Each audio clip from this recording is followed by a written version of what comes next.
Hello and welcome to Warrior Camping.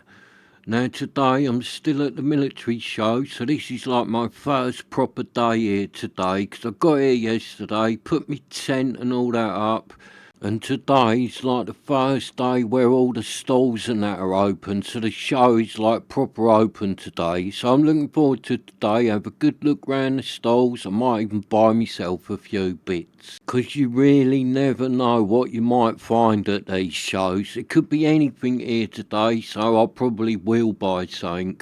So as you can see, I've got my Vango Mk5 Force 10 set up. It's all set up nice with my little Galert windbreaker. And this is a tent. I've had this tent since I was like a teenager. So it's good to have it here this weekend. It's lovely to be using it. So as you can see, it's early in the morning here. No one is up yet. They are all being lazy and still in bed. Or most of them have probably got a hangover, 'cause it was rather busy up the bar last night and it's open till late. Oh, I've just woken up. Oh, I've had a lovely sleep.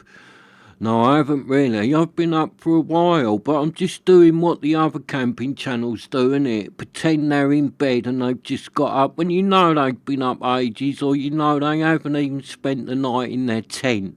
They are just pretending. They've probably got a big luxury camper van parked beside it, or they are just out in the afternoon staging the whole event. Now, I haven't done that. I might have been up about 20 minutes, half hour, so I have done that, but I can assure you that I have been in my lovely old Vango Mk5 tent all night long.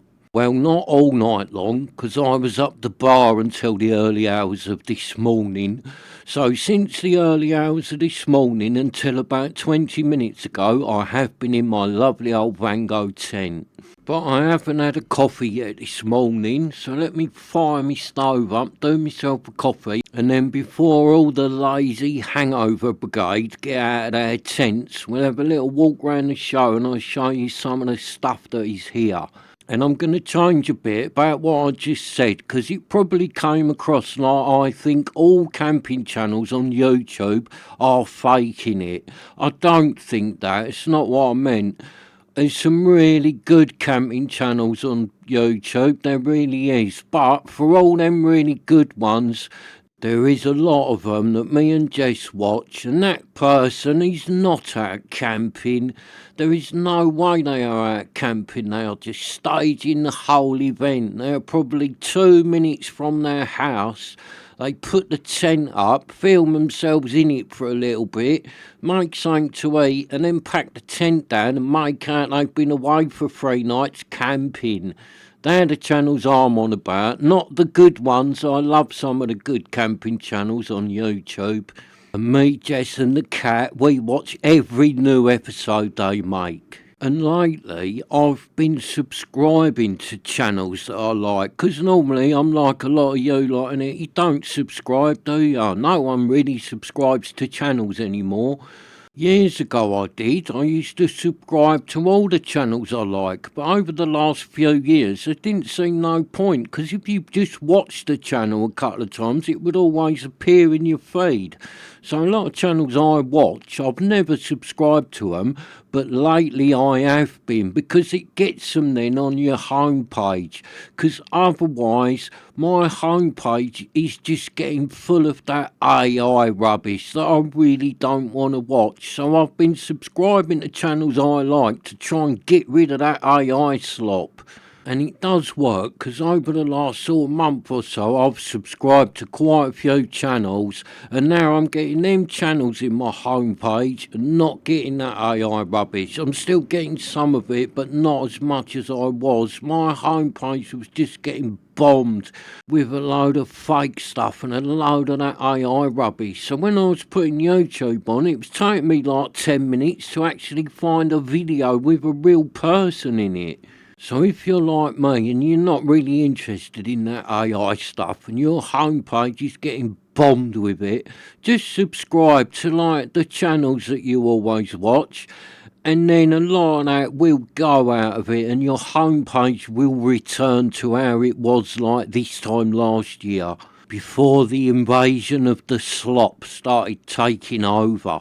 So, viva la resistance, and let's move on. So I'm just going to let my coffee stand for a minute, and then I'll have the coffee and we'll go for a little walk around before everyone is up, and I'll just show you some of the stuff that's here at the show, because it's big, this show, there's a load going on here. I have been to this one before. I think about 5 years ago I was last here. But this kind of show, it's all up and down the country, different ones. So normally once a year I go to one of them. So it's probably 5 years ago maybe I was last at this one. And then next year I will go to a different one. Because I will go to one next year. I go to one every year. I do like these military shows. So let me drink me coffee and then we'll go for a little mooch about and I'll show you some of the things that are here. And I'll do it early because the gates open at 9 o'clock to the public, and then it'll be so rammed here there is no way I'm walking around with a camera. So let's start here. This is the AI Slop Resistance Headquarters, and as you can see it has been bombed. It is just like my homepage was before I started subscribing to channels that I like. So you see there's loads of jeeps here and old military vehicles, ton of stuff here. Load of tents. There'll be like, when a bit later, when it all opens up, there'll be all like events and you walk round them tents talking to all the people. There'll be all demonstrations and that going on over there in them white tents. Same as here, there'll be all people making out like this is a little military hospital and all that. So if you've got kids with you, you go and talk to all the people about it. And then your kids can learn about all the stuff that used to be used and how things was done back in the day.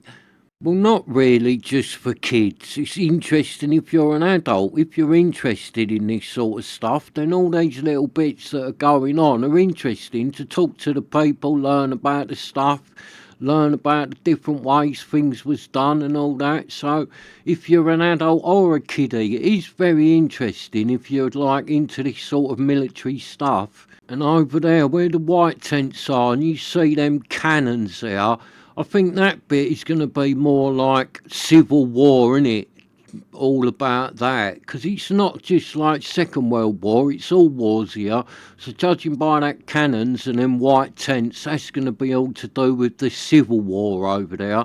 So it'd be interesting to walk around that bit, learn about all different bits about the old Civil War and learn about them cannons. I shall be over there later looking at them cannons because I love things like that. So let's go this way this morning and see what we can find down here. So looking at that Land Rover there, that's not old enough to be like Second World War. So this first bit's probably to do with like Iraq or something like that. And then as we get past that bit, we're getting into the more like vintage stuff. So there's a nice old motorbike there. Oh, I'd like to take that for a quick spin round the block. So I'd say this bit is more like desert warfare, innit? I don't think that camper van's original. That might be a later edition. Yeah, desert warfare. Judging by the camel, because you wouldn't have had him with you if you was landing on the beaches of Normandy. Hello, Mr. Camel. Are you having a nice day, mate? Oh, yes, I'm having a lovely day, warrior. And do me a favour. Can you say hello to the cat for me? And tell him I'll give him a ring next week, 'cause we could meet up one night in the Froggy Saloon, 'cause I haven't seen him for a while. Yeah, all right, Mr. Camel, but don't you want to say nothing to the warrior crew watching at home? Do you want to say something nice to them, or have you got the hump? Very funny, warrior. So let's move on and see what we can find over here. And that looks interesting over there. Look, it's covered over, but some kind of tank with all the tracks on it. Yeah, something. Looks good, that. I'll have a look at that later when the cover's off.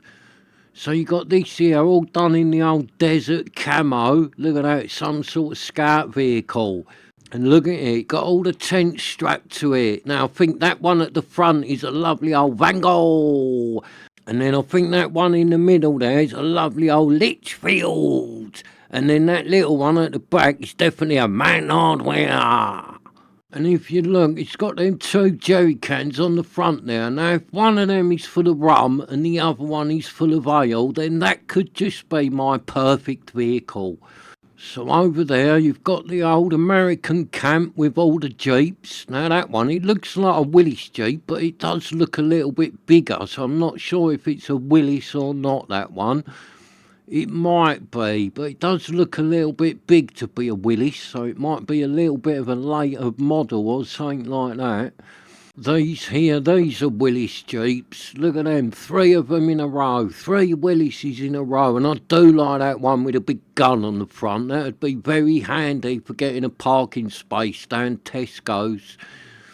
And just look at the 3 of them. Look how nicely they have been restored. They are absolutely fantastic, them 3 Willises. They really are. Look at them. They are mint. A lot of time's gone into restoring them old Jeeps. You see, there's loads of old tents here. So what we got there? A couple of motorbikes. Look. Nice old military bikes. I should walk up there later and have a look at them. Look at them, lovely old Second World War bikes with all their baggage on the back. Think that was a North Face tent on the back of that one. Oh, and look at this here, the old bike with the sidecar. Isn't that grey? I think that's going to be an SS bike. Yeah, look at that. SS bike with sidecar on it. I think that is the actual one that Hitler and Goebbels used to use to go down the hairdressers, and Hitler used to get his hair done and his moustache trimmed.